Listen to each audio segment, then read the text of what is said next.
Welcome to the Tech Egg. Don't get scrambled. Enjoy the video. You begin by confirming the system recognizes the USB and identifying the drive ID so you avoid wiping the wrong device.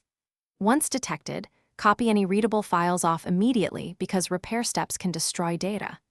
Make sure to close programs that might lock the drive, then unmount it safely. You do this now to create a stable state. This avoids mid-repair write conflicts. If you see an unreadable partition, note its number for the next steps and prepare admin privileges or sudo for low-level tools.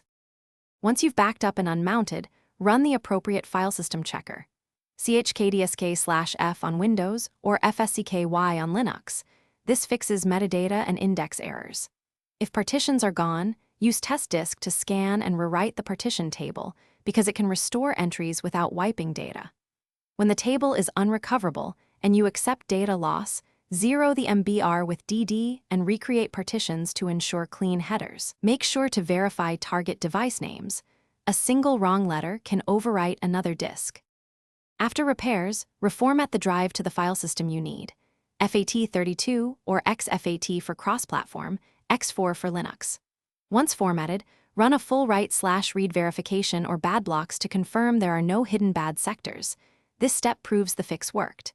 If errors recur or speed remains very low, suspect hardware failure in the USB controller or NAND memory. Then consider RMA, a USB-specific repair tool, or replacing the stick. One tip: if partition tools fail repeatedly, try a different OS or USB port before discarding the device. Thanks for watching. Consider subscribing if I helped unscramble your problems.